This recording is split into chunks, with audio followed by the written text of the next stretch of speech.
भिवानी के वरिष्ठ पत्रकार सरदार किशन सिंह के बेटे गर्भदीप सिंह की संदिग्ध मौत के मामले में मंगलवार को भिवानी के मीडिया सेंटर में एक मीटिंग का आयोजन किया गया, जिसमें जिला भर से आए पत्रकारों ने हिस्सा लिया। इस मीटिंग की अध्यक्षता करते हुए वरिष्ठ पत्रकार अजय मल्होत्रा, श्री भगवान वशिष्ठ व अजय सैनी ने कहा कि गर्भदीप सिंह भिवानी से पेपर देने के लिए दादरी क्षेत्र में गया था, जहां उसे असामाजिक तत्वों ने घेरकर मारा है, जिसे दुर्घटना दर्शाने का प्रयास किया गया है।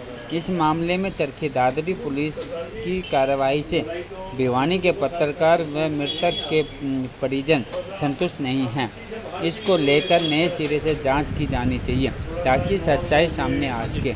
इस मुद्दे को लेकर भिवानी के पत्रकारों ने सोमवार रात को रोहतक रेंज की एडीजीपी ममता सिंह से मुलाकात कर उन्हें पुलिस जांच अन्य जगह पर स्थानांतरित करने का ज्ञापन भी सौंपा।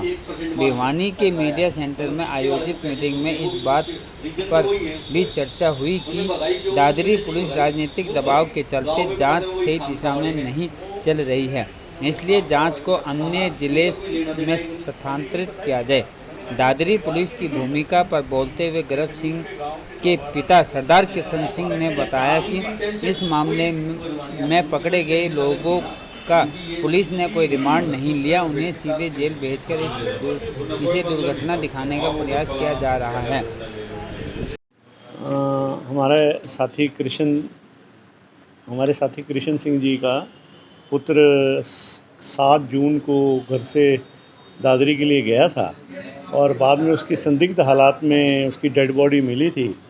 हम साथियों ने चरखी दादरी पुलिस से अनुरोध किया था कि मामले की एक विस्तार से जांच की जाए, लेकिन पुलिस की भूमिका संदिग्ध हमें लगी है दादरी की। जिन्होंने जांच करी उसको कोई रूप नहीं दिया जांच को। जैसे शाम को एक एसआईटी गठित होती है, नेक्स्ट डे मॉर्निंग में कुछ लड़कों को पकड़ा जाता है और ये कहा जाता है कि ये पीछे लगे हुए थे उसके गर्भदीप के, इनके बेटे के, और उन्हें पेश कर दिया जाता है अदालत में। कोई जांच के लिए कोई रिमांड भी नहीं लिया उन्होंने। इससे संदेह पैदा होता है और हम सभी साथियों ने इस जांच से असहमति व्यक्त की है। और हम सब ने कल रात को भिवानी में जब मुख्यमंत्री जी आए थे तो उस दौरान हमारी आईजी जो रोहतक रेंज हैं मैडम ममता सिंह जी, उनसे मुलाकात हुई थी और हमने एक मेमोरेंडम उनको दिया था कि हमारी जांच गर्भदीप की जो मृत्यु हुई है उसकी जांच नए सिरे से करवाई जाए और दोषियों के खिलाफ 304 की बजाय हत्या का मामले दर्ज करे जाएं और निष्पक्ष जांच से ही ये चीज़ें सामने आ पाएंगी। और आईजी ने हमारी बात बड़े ध्यान से सुनी और उन्होंने मैं आश्वासन दिया है कि मैं इसकी जांच दादरी की बजाय किसी और ज़िले से करवाते हैं हम। अगर ये जांच निष्पक्ष होती है तो हम सेटिस्फाई हैं, अन्यथा गर्भदीप को न्याय दिलवाने के लिए हम किसी हद तक भी जाएंगे। हम गृह मंत्री जी से भी मिलेंगे, मुख्यमंत्री जी से भी मिलेंगे और ज़रूरत पड़ी तो न्यायालय में भी जाएंगे। हमें न्याय चाहिए।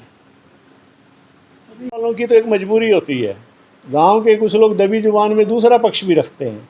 वो सिर्फ ये नहीं है कि एक ही पक्ष की बात कर रहे हैं, दूसरा पक्ष भी रखते हैं, परंतु गांव वाले एक दूसरे के विरोध में नहीं जाना चाहते।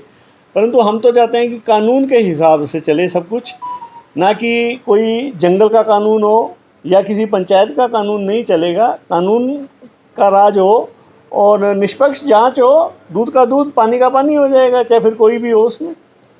वहाँ पर तो पुलिस पर दबाव तो नहीं बनाते, इसके चलते पुलिस पीछे हट गई। बड़ी दुर्भाग्य की बात है कि मामले की जो जांच कर रहा है पुलिस अधिकारी, उसने कल कृष्ण सिंह जी ने बताया हमें कि उसने कहा जी मेरे पे पंचायत का दबाव था कि कुछ पहलुओं को टच करने से बचने के लिए। मैं कहता हूँ कि चाहे कोई भी हो, कोई कितना छोटा हो चाहे कोई कितना बड़ा हो, कानून तो कानून है सबके लिए और कानून के हिसाब से ही जांच होनी चाहिए। भिवानी के सारे पत्रकार साथी आज शामिल हुए हैं इस मीटिंग के अंदर, और सभी पत्रकारों ने हमारे जो साथी हैं सरदार कृष्ण सिंह, उनके साथ जो हादसा हुआ है, दुर्घटनाग्रस्त हुआ है, दुर्भाग्यपूर्ण हुआ है, उसके प्रति सब ने दुख प्रकट किया है, संवेदनाएं प्रकट की है। लेकिन साथियों ने सभी ने ये रोष प्रकट किया है कि जो दादरी पुलिस ने जांच की इस मामले की, वो जांच जो है निष्पक्ष नहीं हो पाई, उसके चाहे कोई भी कारण हो। हालांकि एसआईटी हमारी निवेदन के ऊपर ही बनाई गई थी, एसआईटी एसपी ने, लेकिन जिस हिसाब से 12 घंटे के अंदर अंदर जो है पुलिस ने सारा रिजल्ट निकाल दिया, उन लड़कों को गिरफ्तार भी कर लिया और गिरफ्तार करके उनका किसी तरह का रिमांड नहीं लिया, और रिमांड नहीं लेना बड़ा दुर्भाग्यपूर्ण है, दुखद है। कम से कम रिमांड लेके हर लड़के से पूछा जाता कि किस कारण से ऐसा हुआ, कि उस लड़के के ऊपर, हमारे बच्चे के ऊपर दबाव क्या था जिसके कारण उसको तेज़ी से भागना पड़ा। फिर वो लड़के ऐसे क्या थे कि वो उसका पीछा क्यों कर रहे थे।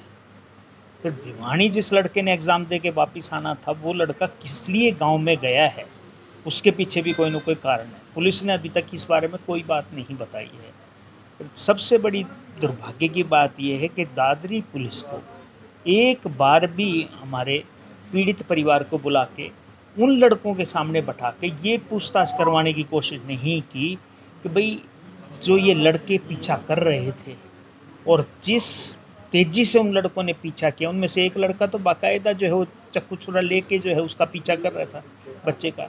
तो ऐसा उस लड़के ने क्या कर दिया था, क्या गलत कर दिया था जो उसका इस तरह से पीछा किया था।